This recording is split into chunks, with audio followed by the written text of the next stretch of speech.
Good afternoon. My talk today will not be as short as the pastor's prayer, I can assure you. Well, thank you, Connie. We appreciate it.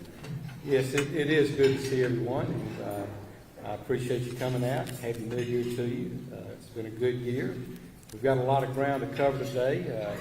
First, I'd like to thank Jody and First. I appreciate y'all sponsoring this. Many thanks to our Chamber Executive Director, Tom Michelota, and your staff.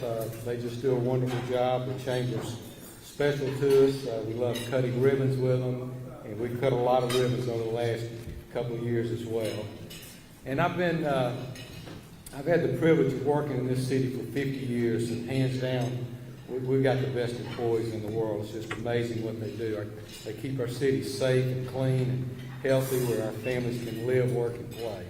So at this time, I'd like for the City of Hoover employees, if you would, stand up and be recognized.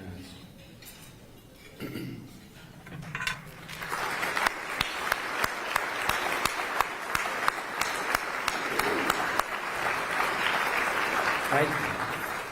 Strong leadership is important, and we've had two major changes in leadership. So please welcome our new City Administrator, Ken Grimes, and our new CFO, Jennifer Cornett. If you would stand.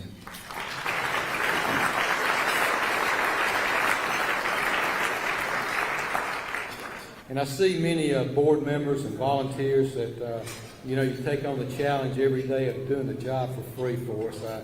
It's just amazing, the boards that we have and the quality of individuals that we have serving on those boards. If you serve on a board for the City of Hoover, would you please stand? I know I saw some right over here. Jason LeBoy, and I saw you. I see a lot. There we go. Good. Thank you.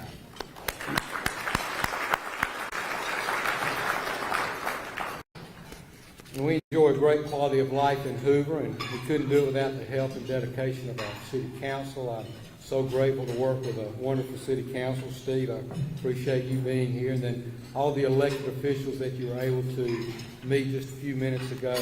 It's just essential that we work closely together to not only for Hoover, but the metro and the entire state of Alabama. And of course, my wife Frances, we've known each other a long time. And I was going to put down on there grammar school, but I didn't think anybody know what grammar school was, so I changed it to elementary school. But, couldn't do it without Frances and just her support, and then my sisters and my brother, my daughter who still bosses me around, my brother-in-law. Just, it's a family thing, being the mayor and being involved in politics, no matter what level you're in.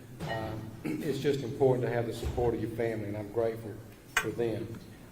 We live in a city that has some amazing talent and such giving hearts, and it's always a joy for me to introduce them and to just kind of share some of their accomplishments. So let me just share about three people that we have here today. Elena Burke. Elena, Elena, stand up for us. Less than 2 weeks ago, Elena was on stage in Orlando representing our state at the Miss America Teen Pageant. She was chosen as the winner of the preliminary talent competition for her ballet performance. Now, Elena has traveled across the state promoting her social impact initiative, which she calls Charlie's Chance, named in honor of her cousin Charlie. And it seeks to raise awareness and advocate for those suffering from epilepsy like Charlie. So last year she organized a gala which sold out and raised over $32,000 for the Epilepsy Foundation. And along with all of this, Elena, who lives in River Chase, she's a senior at Briarwood Christian School. She's a cheerleader and she runs track. How about this? Did I mention that she flies planes too? She's already completed her first solo flight, her first cross-country solo flight, and her first night flight. Wow, what an amazing young lady. Congratulations and thank you for what you do, Elena.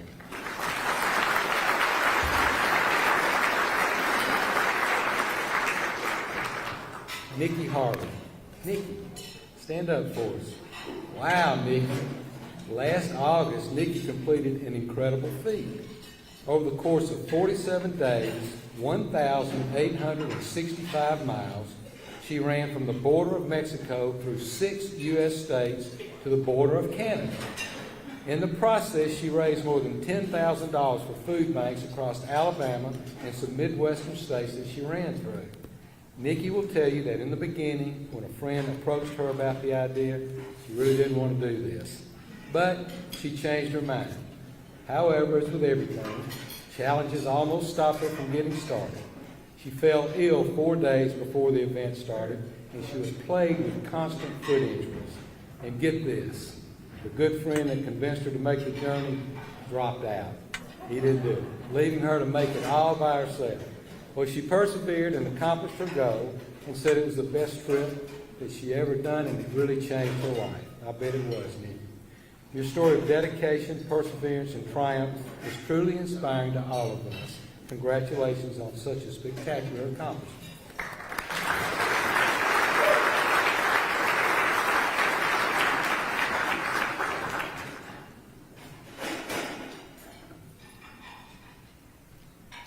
Hayden Bradley. Hayden, stand up for us. So we brag often about our Parks and Recreation Department, the wonderful programs and amenities that they offer. And it's not just our residents, but visitors as well, just like Hayden, who lives in McCalla. I'll talk a little bit later about some of the major plans the department has underway in just a bit, but 12 years ago they started an archery program in the city, and over time it's really grown in popularity. We've had archers who competed in national competitions such as Senior Olympics and with USA archery teams in Columbia. As the sport has grown in popularity, more and more colleges have started offering archery scholarships for students. Last year, Hayden Bradley, who's been with the Hoover archery program for 7 years, was the first student from the program to receive an archery scholarship. He'll attend the University of Montevallo this fall, where he will shoot for the Falcons and major in nursing. Congratulations.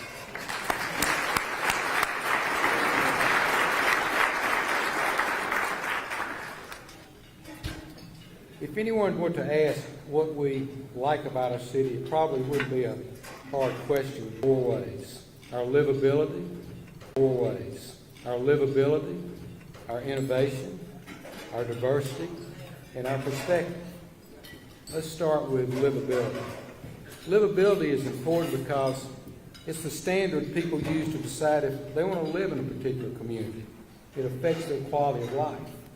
It's the foundation upon which everything is built. And we need to constantly raise the bar to attract new residents, businesses, and events. I have 9 grandchildren. One of them is now in college, and many of you have grandchildren or children of the same age.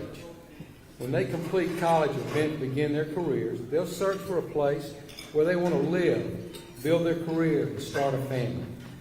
Our goal is to create an enticing community and welcoming atmosphere that continues to make Hoover an appealing destination. That's why we want to focus on livability.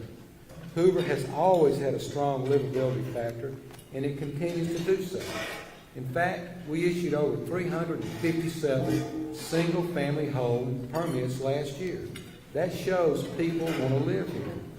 But of course, when you continue to build homes and new businesses, you also increase traffic, and that affects traffic patterns. That's a challenge on the western side of our city, which has seen much of the growth. For 7 years, we've been working to win approval of a new interchange at I-459 around South Shades Crest Road. That hard work and persistence has turned into reality and approval by the Alabama Department of Transportation. Adding exit 9 on Interstate 459 in South Shades Crest Road will help ease that burden. The estimated cost is $120 million that we are splitting with the Alabama Department of Transportation. So not only will the interchange relieve traffic congestion, but it will also divert a lot of 18-wheelers off of Highway 150. AlDOT feels confidently that this project will be able to go out to bid by early first quarter 2025. But overall, our livability, it is impressive, but we're not the only ones who think so. Last year, Hoover ranked as one of the top 100 places to live in the United States and one of the top 25 best places to live in the Southeast. And part of those rankings are based on our public safety, and our statistics from 2023 are very impressive. So consider this. We had 0 non-traffic homicides last year. Our robberies decreased 40%, 15% decrease in burglaries, 12% decrease in car break-ins, 15% decrease in sexual assaults, 10% decrease in domestic calls. And overall offenses reported in 2023, we had a decrease of 8%. Our fire and 911 responses are just as impressive. In 2023, the Hoover Fire Department was dispatched to over 13,000 fire and EMS calls. They responded to over 200 fire calls, and our paramedics treated some 7,700 patients, resulting in over 5,000 of those patients being transported to local hospitals. Our 911 center received over 160,000 police, fire, and EMS calls.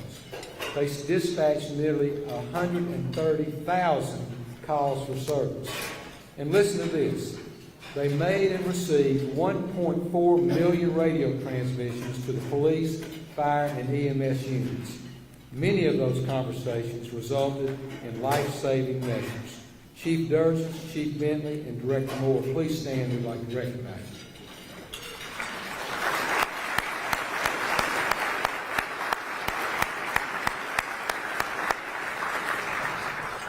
Another key factor in livability is a community that their educational offerings.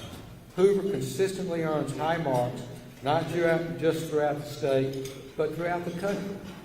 The commitment and dedication from our teachers and our principals are remarkable, and it pays dividends for our children. Dr. Kevin Maddox, please stand, Dr. Maddox.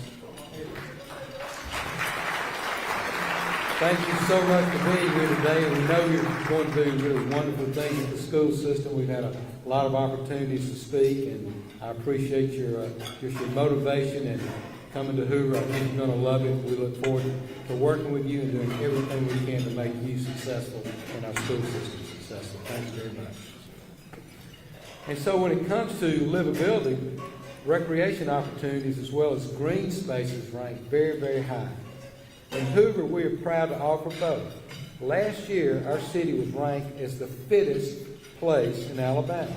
So it's not hard to stay fit here, considering we've got the Hoover Recreation Center, the Finley Center, the Hoover Met, numerous natural assets, including 25 parks in the city, mountain bike trails, Aldrich Gardens, Moss Rock Reserve, and we're continuously working to improve those areas.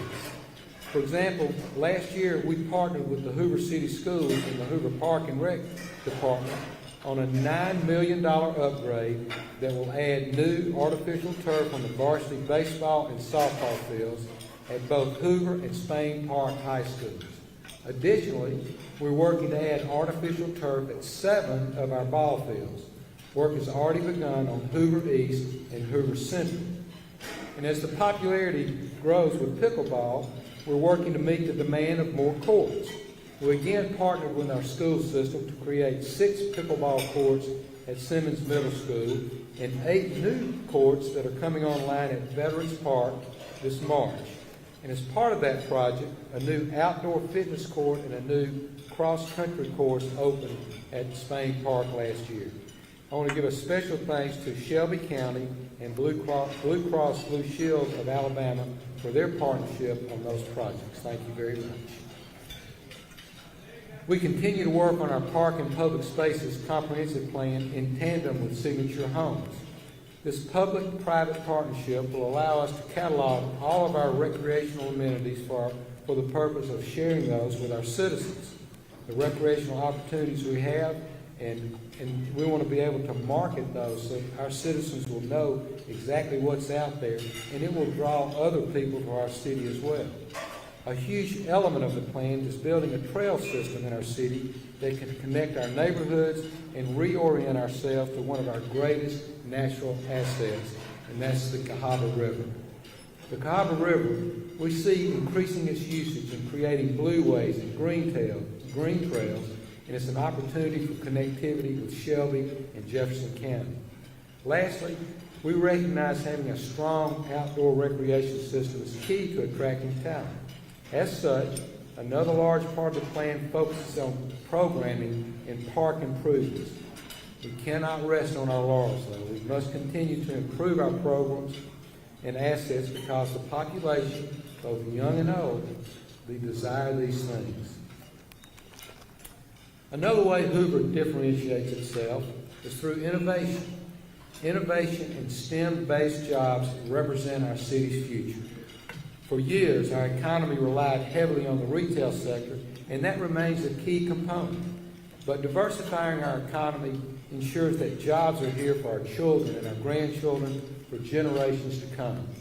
We have amazing assets in our area that support entrepreneurship and the growth of technology companies. Look at what's happening in our region with UAB, Southern Research, Jefferson State, the National Computer Forensic Institute, BioCrest, BioHorizons, and McLeod Software, just to name a few. Our economic development team is working hard every day to build stronger partnerships with these institutions so that we can garner even more ideas that can lead to more jobs. We're proud to see that our local economy is starting to receive recognition for its diversification and strength. Last year, Innovate Alabama designated Hoover as one of the top 10 cities for innovation. Along with that prestigious recognition, the city was awarded $200,000 to study life sciences and place special focus on our new health and wellness district in River Chase Corporate Park. Riverwalk Village. I believe this is a project that will revolutionize our city and serve as a model for so many communities across our state and region. Riverwalk Village sits on a 90-acre tract near River Chase Parkway. Less than 2 weeks ago, the Hoover Healthcare Authority filed an application with the State Certificate of Need Board. This CON will go towards establishing an ambulatory surgical care center and diagnostic center. This will be the centerpiece of our health district. After studying the needs of our community in the direction of healthcare, we believe an outpatient surgery and diagnostic center is exactly what Hoover needs.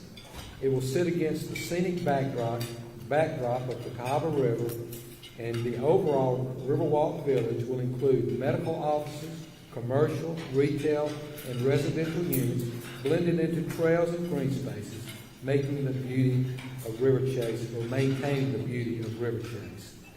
The development will also include 450,000 square feet of existing corporate offices and the Riverwalk Health and Wellness Center, which will offer a wide range of healthcare services for all stages of life, from pediatrics to geriatrics. This is a perfect scenario of the right idea at the right time. What could have been a vacant, large commercial office building going dark will now be resurrected into a vibrant center for innovation, healthcare, and livability with an economic impact of over $2 billion. We are thankful to Robert Simon and his team for their vision and their investment in Hoover. We are full steam ahead on this. Riverwalk Village isn't the only development in our sites. We are also focusing on redevelopment and reprogramming other office parks in our city. For example, Meadowbrook. We've launched a new strategy to elevate a traditional business park into an innovation district. The area continues to see further investments by companies like McLeod Software, who invested $14 million and acquired the 300 building, Meadowbrook building, to bring back their virtual employees and add new employees. The same thing taking place with Lake Home Realties, which is a real estate tech company. And then we're pleased to see the expansion of the NCFI, the National Computer Forensic Institute in River Chase. The NCFI serves as the nation's premier law enforcement training facility in cyber and electronic crime forensics.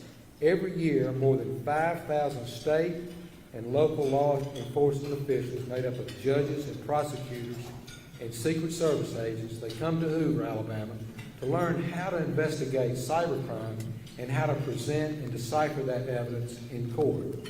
This is a federally funded program in which participants spend 1 to 5 weeks in our city, and here's a breakdown of how much of a boost this pumps into our local economy. More than $3 million in revenue from hotel stays, more than $1.3 million in per diem to cover the cost of food, and close to $1 million for bus transportation for the various students. And there are a lot of cities across the country that wish they could have the NCFI, but I'm thrilled to announce that NCFI isn't going anywhere. Last year, Congress approved $23 million expansion of the program in its current location. Thank you, Congressman Palmer. I know that you had a great deal to do with that. We appreciate it. This means that the NCFI will go from training 5,000 students a year to serving closer to 10,000 students every year. So it's bad news for the criminals, but good news for our country and great news for our city. So as we look at the broader picture, since I came into office in 2016, over 820 new jobs have been created that carry an average salary of $67,000. Also in that time, we've had 7 large economic development announcements over the past 8 years, resulting in more than $46 million in capital investments from these companies. So innovation is alive and well in the city of Hoover.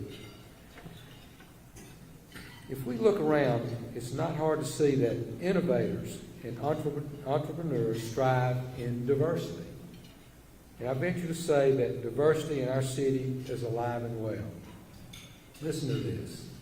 In Hoover, 7,100 residents were born outside of the United States. That's 7,000 out of 92,000, close to 8% of our population. That's like a small city in Alabama, entirely born outside of the U.S.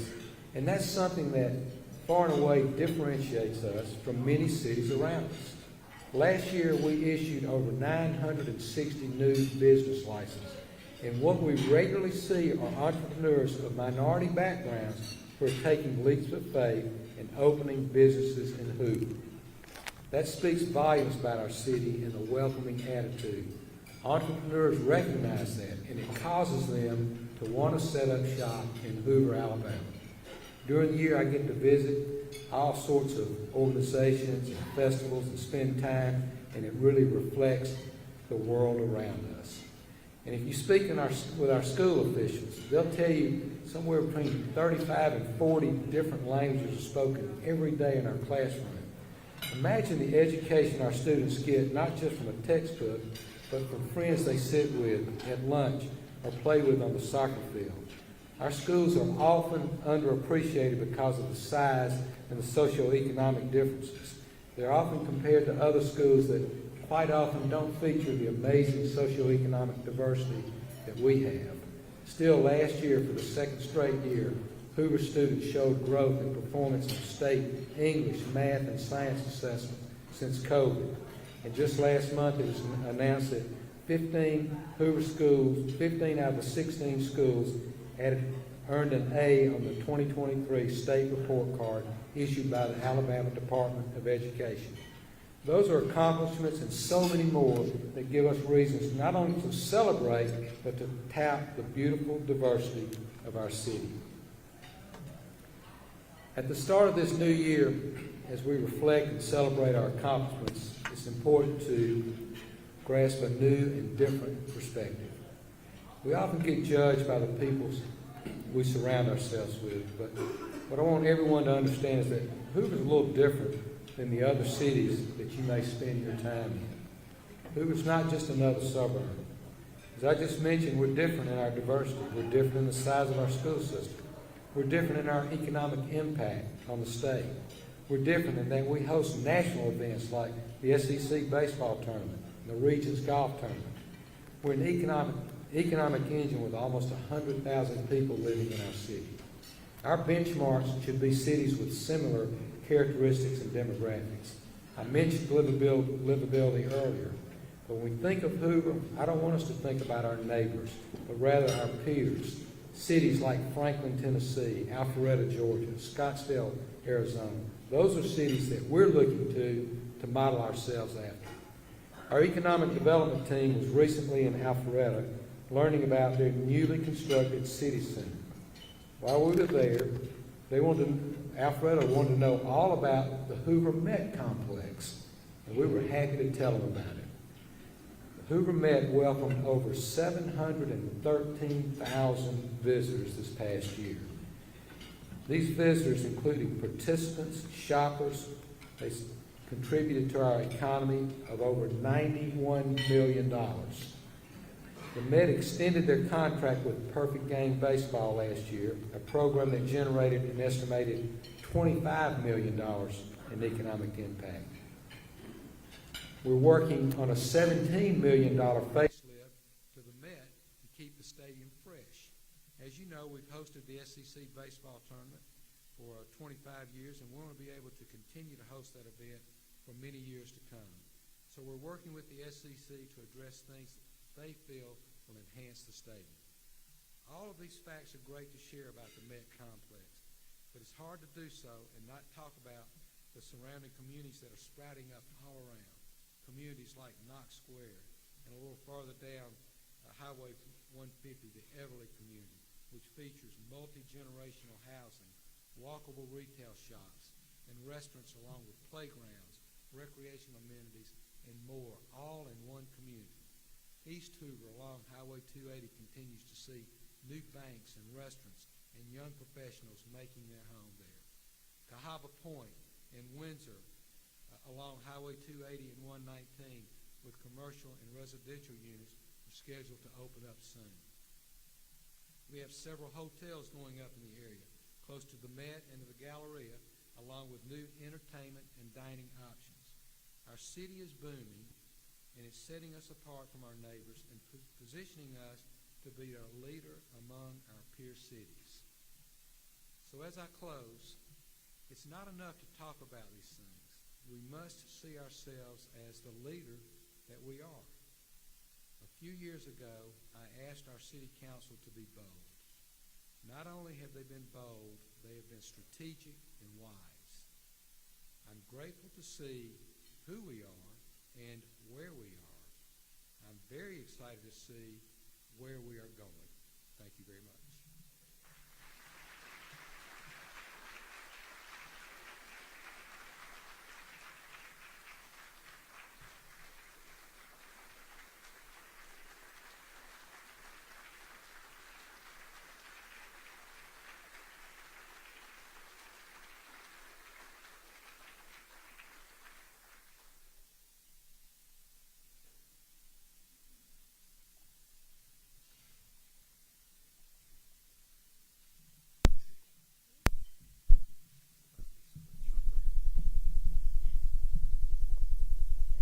So much, Mayor Brocato, and the city Amherst for sponsoring us today. We certainly appreciate that. Now, we are going to move into the nomination and installation of our new board of directors.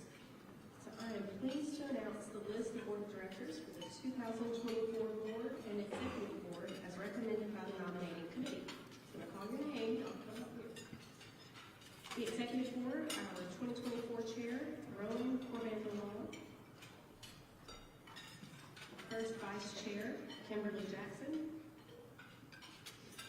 Second vice chair, Tyler Light. Vice chair of administration, Kim Starling.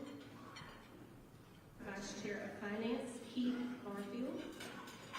And now for our board of directors, Doug Ayers, Shannon Driver, Vivian Morrow, Lynn Ray, James Robinson, Reggie Torborg, Tyler Williams. Our ex officio members, Aaron Detling, our legal advisor, Greg Knighton, our City of Hoover liaison, and Derek Murphy is our Hoover City Council liaison chair.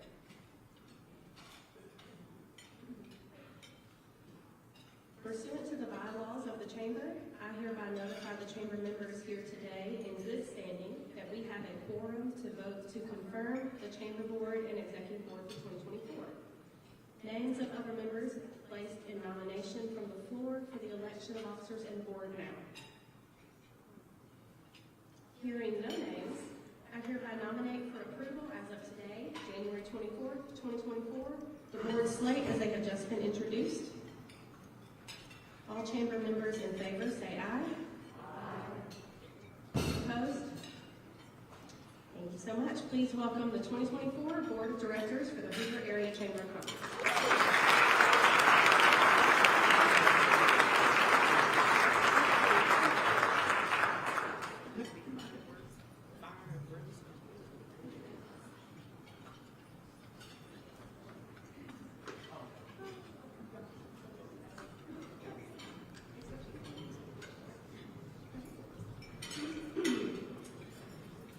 With that, it is my very distinct pleasure and honor to officially turn over the reins of this organization to our new chair, Rowan Henry.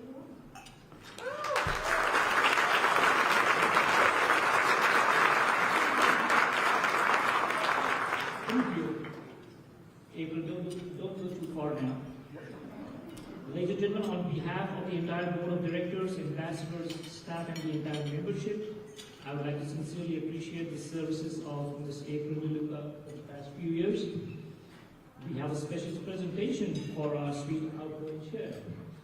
So in honor and sincere appreciation of his services and leadership over the past few years, on behalf of the entire Board of Directors, ambassadors, staff, and the entire membership, I'm pleased to present to you a small token commemorating your past year as chair and untiring dedication.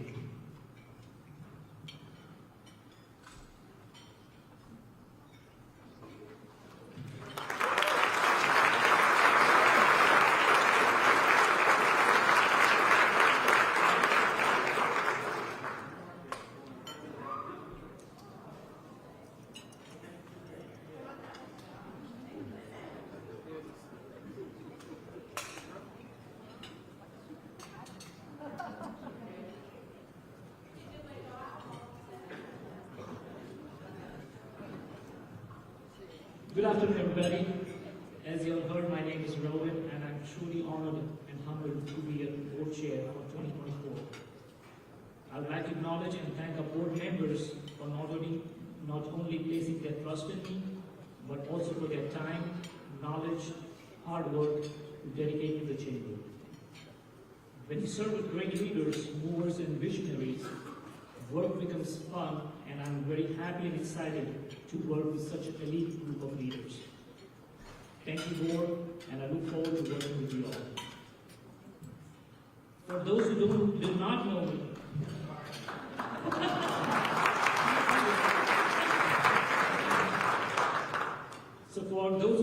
me, I'm Rowan Vanderwalla, a resident and small businessman in Hoover since 2004. I'm joined today by my lovely wife, Munira, who is a nurse practitioner in mental health. We have 2 children and live in Rossbridge, Hoover, and it's truly a great honor to lead this board. We are a chamber of all businesses, large and small. I firmly believe in building not only businesses, but also relationships. So as we navigate through challenges, it will be my priority to make sure the chamber continues to be a vehicle to serve the needs of the community. As outlined in our Elevate Hoover plan, the chamber is committed to fostering economic growth, being the voice of business, and cultivating talent.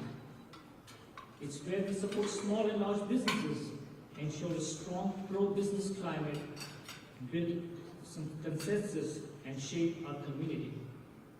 It is important for us to band together as a community, celebrate our achievements and accomplishments, and promote policies that will address our great quality of place that we are all enjoying in Hoover. To the civic leadership, the city and the chamber have had a great past, but an even better future. With all that the City of Hoover has been envisioning, it is time to take collective responsibility. We are fortunate to have strong support from our city leaders.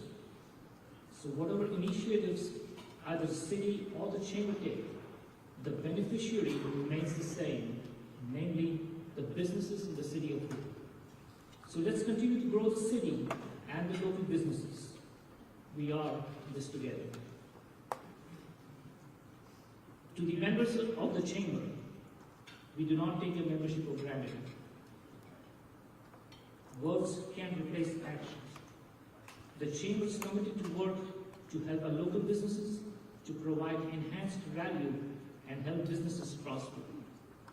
In 2024, we will continue to listen to and creatively respond to the needs of our membership. Whether your business is new to the Chamber or you have been around for a long while, please do not hesitate to reach out if we can further support your business needs. To our ambassadors and staff, we could not do this without you. So thank you for all the services in the past, and may we continue to serve the Hoover community in the future. I would like to close by thanking each one of you for your commitment, participation, and support of programs and events. I look forward to seeing you sharing ideas and strategies and growing a business community in 2024. As we set sights on the future, I'm also grateful to know that we can count on every person in this room and all of the leadership that you and your organization represent. So on behalf of all my colleagues at the Hoover Area Chamber, I wish each one of you good things and greater success this year. Thank you.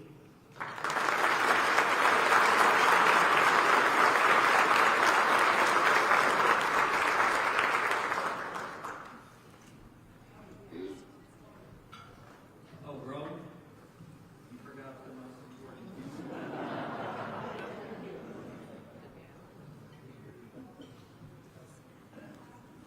Just a few more minutes. Hopefully, we're ahead of schedule as we're going.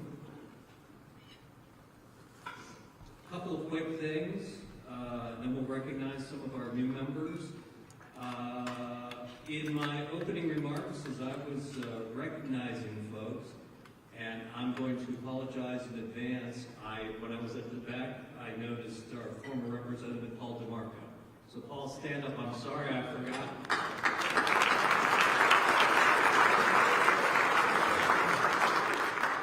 Paul, as I'm quick to tell the staff, I'm new at this gig, and so I always tell the staff, blood just blame me. I would like to recognize our new members, and I'm going to ask you all, when I mention your name, just to stand up in your and representing your company.